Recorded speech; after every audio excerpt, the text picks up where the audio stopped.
Bienvenue dans mon atelier, moi c'est Pépé et aujourd'hui on se retrouve pour une nouvelle vidéo. C'est une vidéo qui fait partie du challenge lingerie. Donc pour rappel, depuis janvier, je vous poste plein de vidéos pour apprendre pas à pas à coudre votre lingerie. Ici on se concentre vraiment sur les bas, donc tout ce qui est culotte. Depuis février, on a commencé à voir tout ce qui est dentelle. Je vous ai posté une vidéo sur les techniques pour coudre de la dentelle. Et aujourd'hui, on se retrouve pour une vidéo où je vais vous montrer comment coudre un certain type de modèle, mais surtout à comprendre comment modifier votre base de patron pas à pas pour créer le modèle que vous voulez, soit un modèle que vous avez déjà, soit un modèle que vous avez imaginé ou vu en photo, vu en magasin. Aujourd'hui, on part sur cette culotte là que j'ai achetée chez Undies. Le devant est en dentelle, le dos est en power mesh. Elle est vraiment sympathique et en fait elle mélange vraiment deux patrons, donc le patron tanga et le patron string. Si vous avez le patron de la culotte haute ou de la culotte normale, vous avez un patron avec une culotte en fourreau. Vous allez pouvoir utiliser aussi ce patron pour faire cette culotte là si vous le souhaitez, mais il y aura des différences au niveau du patronage du gousset. Du coup ça c'est ma version, j'avais pas de dentelle bleue, du coup je l'ai fait en blanche comme ceci et comme cela. Elle est vraiment super belle, elle est hyper rapide à faire parce que au final la seule particularité c'est le changement de dos sur le patron et le fait d'avoir trois matières. Donc on a le PowerNet, la dentelle extensible et le gousset qui est en jersey de coton. Et je vous préviens, le PowerNet c'est hyper élastique, ce qui fait que c'est quand même assez compliqué à maîtriser sur la machine au niveau de la pose de l'élastique, mais ça va aller, vous inquiétez pas. Gros attention, si vous comptez faire une culotte en dentelle, même si c'est seulement partiel comme ici que le devant, vérifiez bien l'élasticité de la dentelle qui peut être inférieure en fait à votre jersey. Il faut vérifier si elle est bien à 20%, sachant qu'on mesure l'élasticité d'un tissu sans forcément tirer à fond dessus. Bon, normalement on fait ça avec des épingles. Tout est dans ma vidéo technique, mais je vous fais vite fait un rappel parce que c'est très important, sinon vous n'allez pas rentrer dans votre culotte. Donc vérifiez bien. Vous allez plier comme ça dans le sens le plus élastique, en deux. Donc là c'est le sens le plus élastique. Une épingle ou alors une pince, mais alors prenez bien assez précisément la mesure. Pour moi ici j'utilise mon plateau qui a des mesures, mais sinon une latte c'est très bien. Je mets mon repère à 10 cm. Faut pas tirer au point que, vous voyez, si je tire au max, la dentelle elle est complètement déformée. Il faut sentir jusqu'à où est-ce que peut s'étirer sans se déformer. Pour moi on a 15%. 20% ça peut le faire, mais on sent quand même que les fleurs sont assez déformées. Donc je dirais 10%. Voire 15%. Moi je vous conseille de prendre une taille au-dessus quand vous avez 10% de différence. Donc par exemple moi qui mets la culotte M, je vais prendre plutôt le patron de la culotte L. Comme ça, je suis sûre que je rentre dedans. C'est vraiment très important de prendre la taille au-dessus. Bon voilà, je vous laisse directement avec le tuto. Première étape, il faut analyser le modèle. On peut voir que c'est plutôt un tanga avec un arrière mélangé avec le string et le tanga.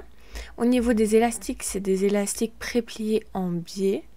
Et on peut voir que le gousset, il est comme ça, plaqué. Il est même en fourreau, mais moi je vais le faire plaquer par facilité. Et on peut voir aussi qu'on a trois matières différentes. Du coup, je prends mon patron tanga que j'ai décalqué et j'ai mis les repères de toutes les marges de couture très importants. Et on commence par s'occuper par le dos.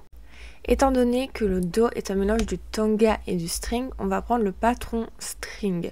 Alors je vais prendre mon patron et je vais le mettre par-dessus. Je vais pouvoir décalquer en fait la courbe du string. Alors bien attention, le string il n'a pas de marge de couture, le tanga si.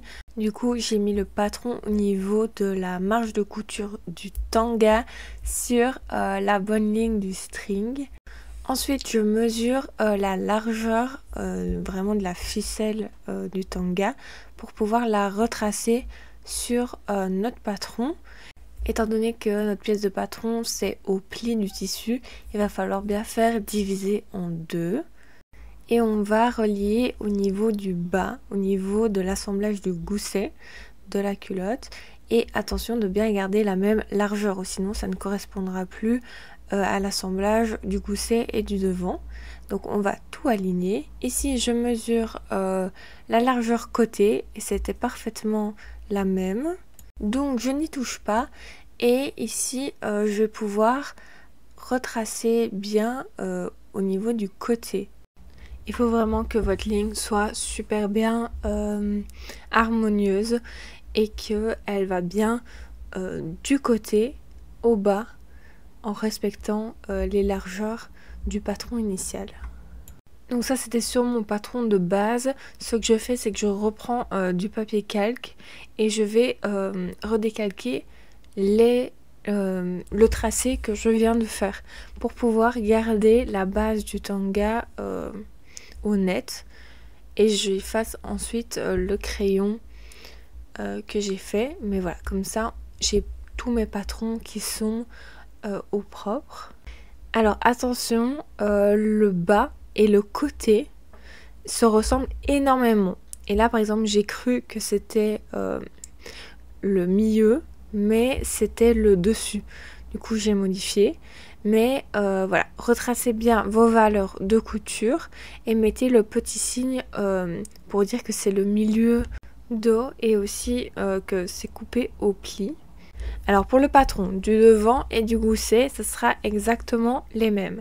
Alors pour vérifier si tout va bien, vérifiez bien les côtés et le bas pour l'assemblage, si la ligne de couture, donc pas de la marge, correspond bien à la même longueur. Pareil pour le gousset au niveau du milieu. Ce sont vraiment les choses super importantes à vérifier quand vous modifiez vos patrons.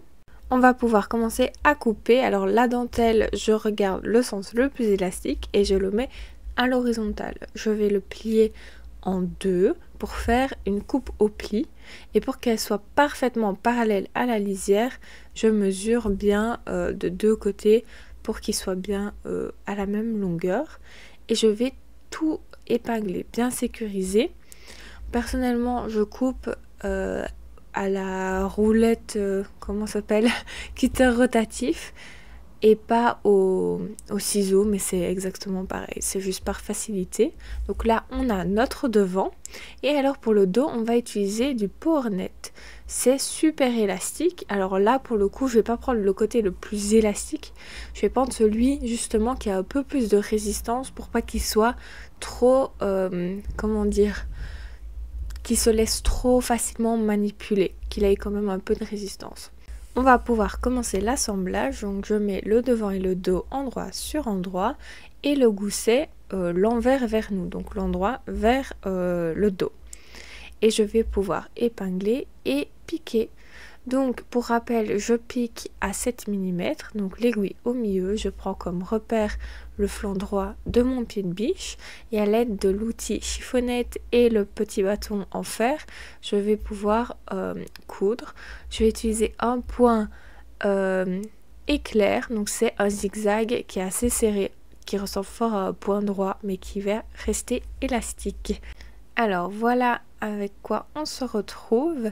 Alors quand on plaque le gousset vers le devant, ça donne ça, et vous pouvez voir que sur l'endroit on voit la marge de couture. C'est pas très joli parce que la dentelle elle est transparente, donc on va recouper la marge, alors pas trop près des points sinon votre couture elle va pas être assez solide, mais voilà, on va laisser 3-4 mm.